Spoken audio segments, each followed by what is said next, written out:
Oh, I like that call out. I think that's really exciting. Well, I am hearing from our producers that draft is ready, so we are going to pivot to game number 1 between Better TTV and Fenix eSports. They are on the other side. We're seeing a couple of hovers. It looks like a Pikachu band currently being hovered for Better TTV. Yeah, maybe they have something else. Like, I don't know what the Pikachu ban would be. Also, Fenix eSports banning out the Umbreon, despite it already being banned by the TOs. Oh, and we're going to ban Zoroark instead, which also already banned by the TOs. So a bit of a punt on the ban, but hey, hide your strategies for game 2. Exactly. They're just covering their bases. They're like, if it's not already banned, let's just make sure that it's not here, right? Yes. Exactly. So that might be the exact play that they're going with. And then we see Celestial locking in the Urshifu, still going to be one of the most like popular lock-ins, I'm assuming here. Now, Fenix eSports, do they truly believe that Lapras is in a tier above its own, or do you grab the Slowbro instead? We're having a hover of a double defender selection, so we might actually see the Lapras and Slowbro locked in. Better TTV gonna be put in an awkward position now because of this, but they're also gonna get the best support in the game in Hoopa on the other side. Yeah, just being able to teleport your entire team out, being able to bring them back in, I feel like all of that is really important. So once again, the Hoopa play has been really extraordinary coming out of Indy, and we'll see what Fenix eSports wants to kind of answer this back with. You also just can't afford to give Fenix eSports Hoopa when they have 2 defenders worth of health pools that get constant resets. I mean, Eldegoss will still synergize well with Fenix eSports. I have to imagine that's what their 5th pick is going to be. But a Blastoise selection for Better TTV is a really interesting one. They're going to double up with the defender of Zugrug. So we do have 2 double defender compositions, technically, on paper. But I am interested to... I think they will be playing quite differently. I have to imagine Lutano will be going into a bit of the Surfstoy style of build with the composition they're running into. Rapid Spin Water Spout not going to have too much of an impact against Slowbro or Lapras. However, Gardevoir and Alolan Ninetales are going to hate to see the Beyblade. So Lutano has a few different options here.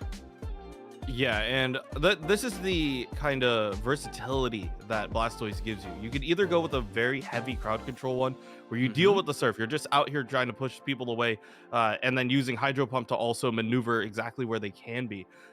Or you can use something like the Rapid Spin Water Spout to just deal damage and be unstoppable. Which in this moment, I mean, I feel like Rapid Spin against something that an entire team that kind of just wants to CC your entire team, that might be the play for Lutano. So we'll see if that is going to be the mentality going into it. But also same thing with Fenix eSports. The way how they want to play is this kind of kiting away. Let the team fight the Lapras and the Machamp. We'll try to play off of the damage of the Gardevoir and the A9. So we will definitely be heading into that once we start getting this first game in. Definitely excited to kick this off for Double Trouble NA.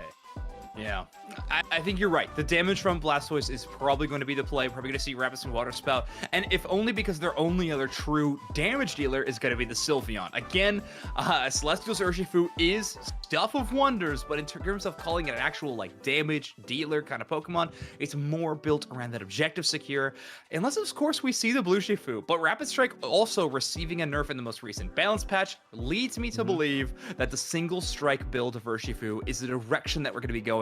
Plus, it's kind of become more popular competitive viability wise.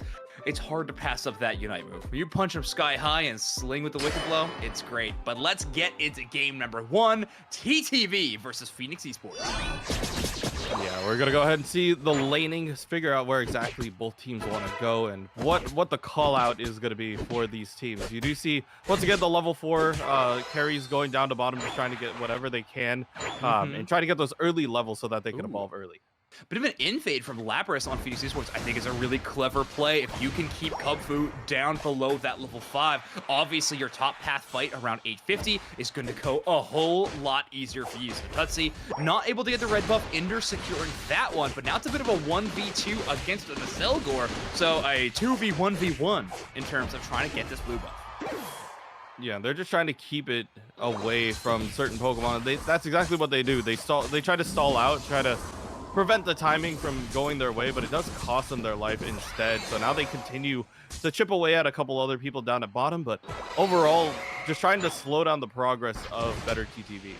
Yeah.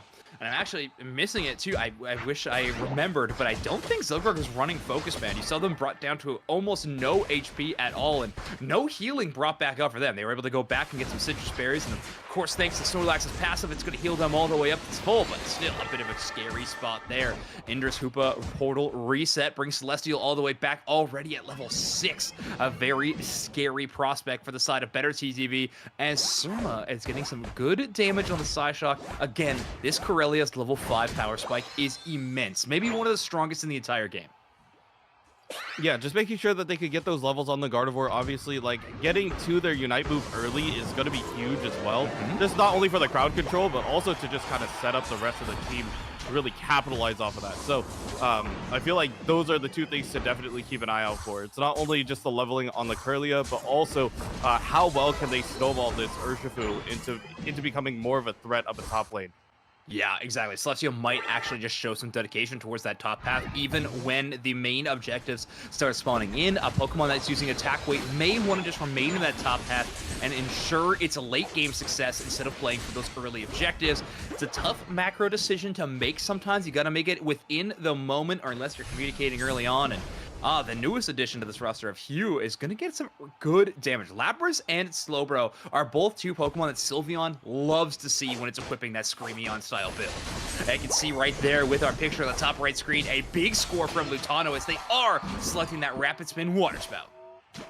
Yeah, and that was the thing that we were mentioning here. It's like we know that this team wants to control the battlefield and a lot of the space, but being able to get the rapid spin straight through to kind of ignore a lot of that crowd control is going to be really big for TTV. And especially with a threat like Blastoise, it's a lot to deal with for the team. Yeah, oh no, Indra caught out here a little bit. Both the Blizzard and Surf just slowing them down too much to escape any remnants of a knockout as Fenix eSports gets a really good play. And that's right, we got a Machoke on the battlefield currently, but they have equipped Submission, Kanashi. One of my favorite looking moves in the entire game, but I certainly haven't seen it a whole lot in the competitive landscape. I love watching Submission go through, and it looks like Fenix eSports is actually going to secure down the objective to start things off. You start seeing Kev trying to chip away at Zugrug in the back line here as they are continuing to chase. Nice telekinesis to catch him up, and the slam is going to go ahead and clean that up. Kev going to make sure that that is going to be capitalized on. We'll see if Fenix eSports still wants to continue on with this damage. A huge fight coming out here is Indy trying to deal a little bit of the damage, trying to go in as Fenix eSports is going to hold that up. Hydro Typhoon's going to go ahead and deal some of the damage. Going to go ahead and knock out 4 of them already, and now it's just the poor Gardevoir getting flipped over there. And TTV playing a successful defense and now trying to capitalize on how much they could dunk in here as well. Yeah, not the respawn timer is a little too short to call it a full team ace, but Fenix eSports really looking strange after a big team fight win. Also, their composition is really interesting now that we're seeing the move selections. We have telekinesis on Slowbro, and seeing that combination of submission as well. I mean, a specific target can be locked down for almost an infinite amount of time for Fenix eSports. You lock them with telekinesis, you grab them with submission, you burst them down with some icy moves from Alolan Ninetales, and again, they are stuck frozen. So many hold-in-place spots. Zugrug with a little bit of a dunk in the bottom path, throwing in 22, increasing their score lead farther as Celestial engages on top of a Hydro Typhoon from Lutano. Double knockout there with the Wicked Blow, but a response of Machamp swings back in. One of the biggest barrages I've ever seen, with Zugrug pushing them away from their healing points on the goal zone. Machamp's gonna stay up, but everybody else goes down to Lutano, and even then, Machamp brought down. Zugrug breaks the goal zone. Not a huge overdunk, but again, more space created for Team Better TTV. Yeah, and just making sure that Fenix eSports cannot not only retreat and heal off of this, but also trying to punish them even more. And that's exactly what they're going to do, continuing on with this double defender front line to just push them away from the Regieleki and just give them the space that they need. They do lose out on Zugrug in this altercation, but they are going to go ahead and secure the Regieleki. So that's another thing that they have to deal with. Lutano is on a rampage right now. Just think about it right now. This guy not only had his Unite move for bottom, just goes top, pops it again, and then just gets another 4K. So it's just a lot to deal with. Already level 13 moving on into 4 minutes here.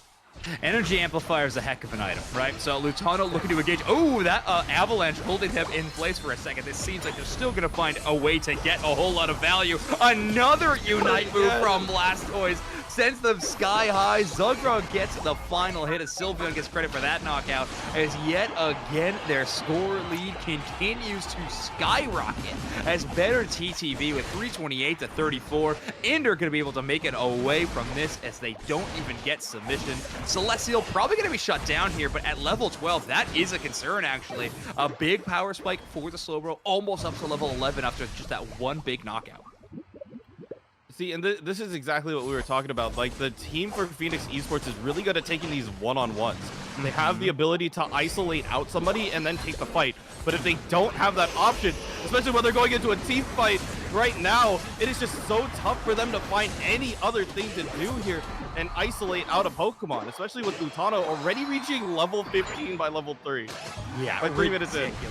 Ridiculous. A Blastoise, by the way, at that power spike. Yeah, not maybe your typical Scyther or someone you see who can hyper farm and clear wild Pokemon. Instead, Lutano has been feasting on their enemies as Fenix Esports held down to the highest level of level 12 as we currently have a level 15, like you just mentioned, Kanashi. I mean, this is better TTV just showcasing how well their synergy works. Yeah, you can shut down one of our teammates, you can grab him with telekinesis, you can shuck him in a wall with some icy winds, but we are going to respond in kind, and they've found a way to outplay Fenix Esports at basically every turn. I mean, outside of losing that one basement Reggie, other than that, TTV has been flawless.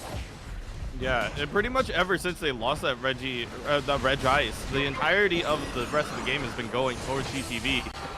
And it looks like they do want to scrap right before the final stretch here as well. You start seeing Lutano trying to get some pressure in here, but meanwhile down at bottom, you still have to deal with Celestial. Celestial does drop here, but they are going to go ahead and trade that out for the A9.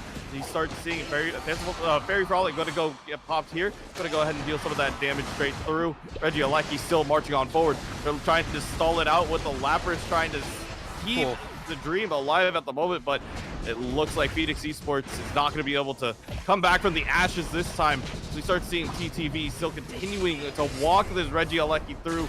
Telekinesis going to go ahead and try to bring down the Blastoise. The Rapid Spin continuing on through. There's a slow being followed by the Snow Globe trying to bring it down, but there it goes once again. The Hydro Typhoon keeping it up, keeping it alive, and it just looks like he just popped it, having its HP restored as well, just continuing on through. It's just unstoppable at the moment. The Hoops Unbound also being popped for TTV to bring the rest of the team back already. And while all this is happening, Celestial's just going to go ahead and grab Ray just for extra insurance. They're still continuing on the Rapid Spin. Still going through Lutano. You got to stop ripping the Beyblade, buddy. And they are going to straight through, making sure that this game is theirs. Yeah, better TTV is here and ready to play. Hugh, by the way, on this Sylveon has been playing extremely well, and you'll notice that them and Lutano will often play in tandem, side by side. You may ask, well, sure, the Screamion Hyper Voice will do a whole lot of damage, especially when right next to a Blastoise, but you gotta remember, every wave of that Hyper Voice is gonna reduce the enemy's special defense by about 15%, and that stacks. So with all that special defense shred and Lutano just doubling down on the damage, it is ridiculous. The score line for this one, when we look at the battle data after this matchup finishes, is going to be ridiculous. Lutano, I wish we had a counter, because it has to be like 10 ults, right? Exactly. Like, there had to be like 9 or 10 Unite moves popped in this match. Just, yes. Not only is it the fact is an energy amp happening, but it's like, they got it at 6, pop it immediately.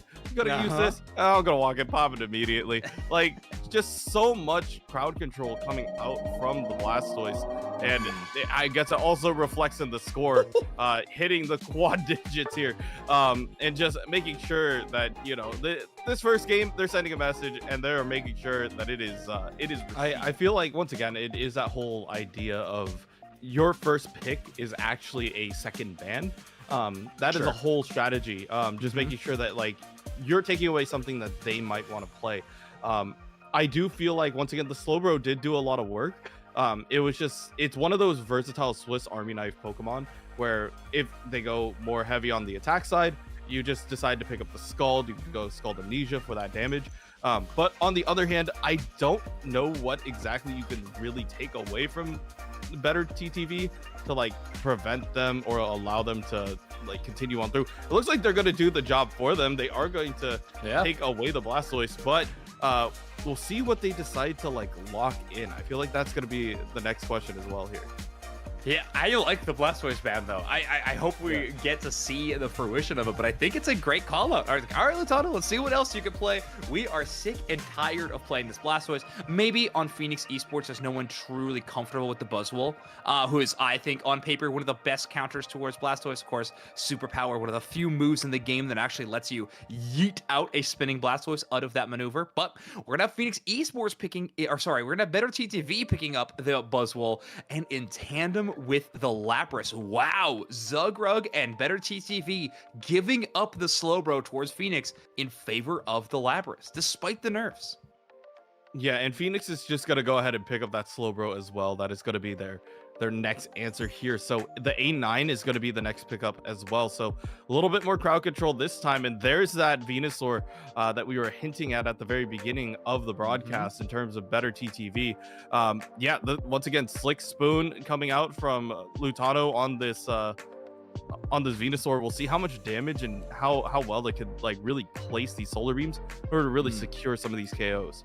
Yeah, of course, that long distance damage will be something that both Zugrug and Celestial will be able to capitalize on, but Buzzwole, not a whole lot of movement speed in that Pokemon's kit. They're going to have to be in the perfect position whenever they need to. Now, the final hover is over the Mew. Looks like we have a bit of a potential for the double beam composition for the side of Better TTV, but the one thing I really want to highlight on their team composition is the Eldegoss and its debut in our first matchup today. Eldegoss, oh, a Pikachu going to be added as the attacker. So a bit of a supporting role attacker Pokemon. However, what it often is used to is to shore up the early game within your bottom path.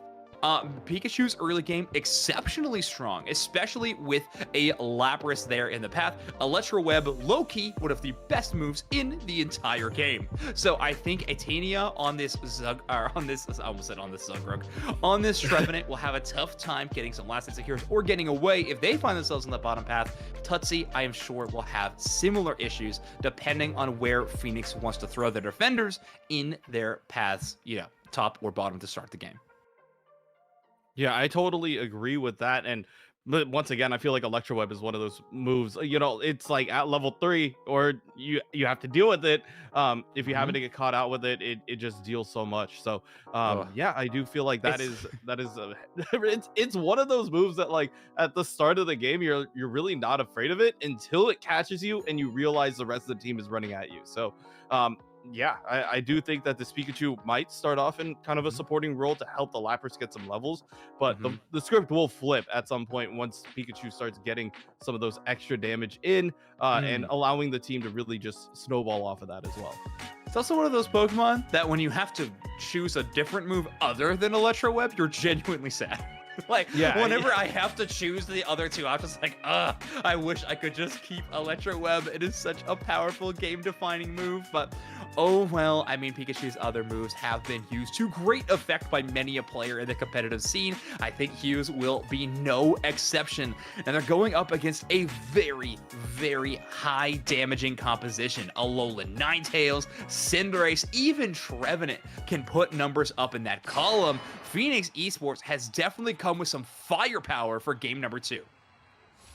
Yeah, and also the interesting part about this is the Cinderace. We don't really see this that often, but when if it does snowball and gets to a certain point, it can get out of hand. A good last hit secure with Blazing Bicycle Kick if they want to initiate with that as well. So that might be another aspect of this match that we have to keep an eye out for. Interesting. Double defender in the bottom path. That means the only support that Alolan Ninetales of Kev is going to have is the Hoopa. So you're going to be counting on some resets to try to bring Kev back to make them healthy. But with a Pokemon that is so fragile like Alolan Ninetales, that is going to be tough to time. Fenix eSports putting a lot of trust in their support player within that top path. Yeah, and I feel like this is kind of an answer to the draft as well. It's like they knew that the Electro Web and Whirlpool combo was going to be down at bottom. So instead Yeah. of them having to worry about the levels going towards the A9, they're like, what if we just flip the lanes? Just Right. completely flip it on its head, force them to have to deal with our tanky bottom lane instead.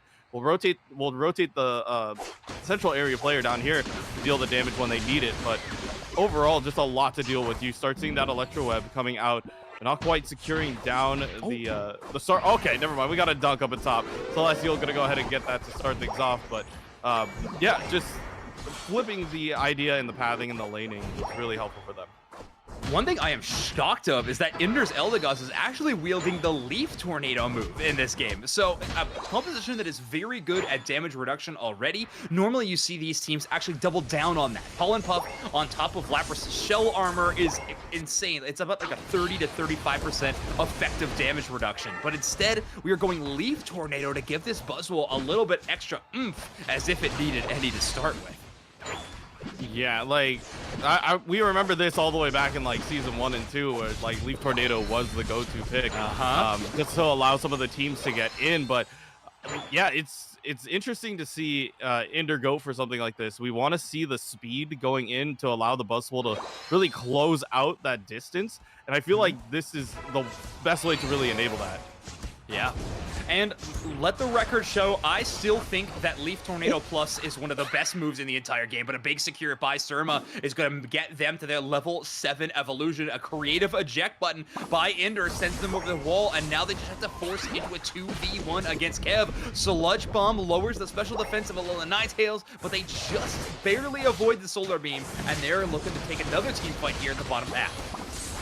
Yeah, and they are going to go ahead and start this altercation. You start seeing a quick trade there. Ooh. The grass Pokemon going to be traded out here. You start seeing a little bit of the zoning, but better TTV kind of in a little bit of a pickle here. Thunderstorm going to be the answer back, trying to go ahead and get some of that damage on the A9. Going to be able to get that, and now you start seeing the Sludge Bomb. Lutano rotating through as this Venusaur. It is starting off here. No, the Verdant Anger secure on the Regirock as well. Just go ahead and clean that up. Solar Beam as well. Gonna go ahead and grab the Trevenant, and now they're still continuing on forward. They're trying to go and get the Cinderace, almost getting clipped with the Solar Beam again. But once again, we'll see how TTV wants to push this in, if they do, and how much damage can they really stack on top of this. Yeah, I think the team fight is so potentially strong. Pikachu stunning 4 members there, going the Thunderbolt Thunder moveset. So TTV bringing in a lot of creative movesets into this game number 2, which is already exciting to see. Ender a bit of a Battle Goss, also has the Spore as their secondary maneuver. Zugger gonna pick Ice Beam? I don't know what's about to happen. Nope, they're going Water Pulse instead. Meanwhile, Sea Dog or Celestial in that top path has not only broken that top tier goal zone with a pretty mighty overdunk, they're also sending the Regieleki all the way to tier 2, and they're actually looking to push. Yeah, and they're still continuing on with the scrap down at bottom as well. They're trying to pull as many players away from the Regieleki up at top, and you start seeing Lutano also rotate up the top as they have to deal with this fight as well. They're pretty much just forcing him to split. The Regieleki's going to touch, and they're just going to continue to dunk on through as well. Just keeping that goal immune, and now another Thunderstorm to go ahead and clean up the rest of Fenix eSports. You start seeing them starting to collapse in on here. This is just, where do you go? The Solar Beam, gonna go ahead and clean that up, puts a 4 in. It's just making this so difficult for Fenix eSports to get any form of leveling going their way. Unreal coordination there. Lutano was already queuing up the Solar Beam before Celestial had even grabbed their enemy. Charges and shoots directly towards the Celestial with a huge Unite move from the Buzzwole. And Tina's got nowhere to run, brought down a no HP, but the Horn Leech gonna keep them up for a little bit longer. That's a knockout on their own goal zone. Fenix eSports with their backs against the wall as better TTVs having one of the best performances I have ever seen from them. Yeah, this is high-level coordination. Queuing up Solar Beam even before the initial hit starts is crazy. They just know exactly what they want to do. It's a hive mind of TTV, and they're ready to go. But it looks like we do have another scrap going down here at bottom. We do have another Reggie spawn as well, so see if they happen to go ahead and grab this on the way back as well. I love that clever play. Throw the bubble beam just directly on top of the Hoopa portal. If you come back out here, you're going to be trapped for what seems like an eternity. Reg Ice now the target of TTV's next level of destruction, as now they have secured a Regieleki, a Reg Ice, and a Regirock. Fortunately, no Drago in this game, so they will not be able to find a way to get all 5 of them. But they have found a way to get to a lead of 294 to 54. But Fenix eSports now finally on the board. And they're just gonna let them score down in middle, just trying to get whatever they can to just walk on through, but they have to defend this bottom goal instead. Lutano just trying to maybe get a couple last hits. Another quick dunk here. Good surf to go ahead and zone them off, but it's not going to be for free as you start seeing some of that damage coming through from TTV. They're also threatening middle goal as well. That is two places that you have to worry about. There's another slam coming straight through. The Hoops Unbound trying to bring the rest of the team back. They blew every Unite move to just get that through, but in return, TTV going to be able to score down here. Solar Beam coming straight through, dealing some of that damage onto Kev, trying to get even more. Dr. Mario trying to deal some of that damage, and now it's just Lutano here versus the rest of the entire team of Fenix eSports. Solar Beam hitting it with a little bit of a Kobe fadeaway as Lutano is just going to go ahead and get out of here with Yo, and we'll see where the damage is coming through again. Still kiting him away, and it looks like Fenix eSports is still chasing another huge Solar Beam that's going to be able to get 2 in the teleport. Going to be able to grab 2 of them out of here, but we don't know if they're going to return. I don't think that's going to be a place that you want to go. So yeah, I would not. Once again, it's just a lot going on. Lutano dealing so much damage with the Solar Beam, and Fenix eSports definitely has a uphill battle here. You know, at least they've held Lutano to only level 14 at that 3-minute mark. However, I don't know how long that will last, as they are currently getting a ton of experience from the wild Pokemon currently available. Now, Fenix eSports has been able to break open 1 goal zone, but make no mistake, their win conditions have shrunk so much in this matchup that it really is a lot of the focus around the Rayquaza, and with a Pokemon going to be down for 10 seconds into the final stretch, that's not a good look, as Celestial is on the hunt in the enemy's central area. Yeah, and he's still continuing to slam on through. That's already 4. Now they're trying to look at Kev. Kev trying to hold off with the rest of his life, but the Verdant Anger on top, and the rest of TTV is just like, okay, let's score this while we can. And so once again, Fenix eSports, it's just so much that they have to deal with. TTV, there's a reason why they are one of the strongest contending teams out of NA. They have really deserved their spot here, but it's just so much that they have to deal with. Children, avert your eyes, but maybe keep a close look as Cinderace has found a way to secure the Rayquaza. Big look for Fenix eSports as Dr. Mario picks up a KO streak of 2 in their Hoops Unbound form. Zugrug, one of the last bastions of defense for Team TTV, holds it down as Lutano gets 1 knockout to their name in this final fight. Fenix eSports is going to start raining in some scores thanks to that Rayquaza buff, earning themselves shields, score speed, and of course some points in pocket. Athena is at 26 in pocket. They are still down by so much. Make no mistake, another team fight needs to be won for Fenix eSports to have a chance in this one. Yeah, they have 50 seconds. They lose out on their Cinderace already, and they don't have the Hoops Unbound anywhere close as well. So these last Pokemon that are just out here for Fenix eSports is just kind of left on an island, not really having a place to go. Dr. Mario trying to juke his way out of here, but that's not going to happen, unfortunately, as 30 seconds is left in this game. Just overwhelming pressure coming out from TTV and just being able to eat up as much of the map as possible. Yeah, Dr. Mario not able to earn another Unite move, and now beep beep, the Lapras Express is here. Celestial gets off a little bit early as Zogrug's actually headed all the way towards another enemy goal zone. Celestial trying to win this 1v2 situation against the double defenders, but of course they're never truly alone, are they? As the rest of Better TTV shows up, eats the Cinder Unite move, and keeps on cruising. A 2-0 victory for Better TTV.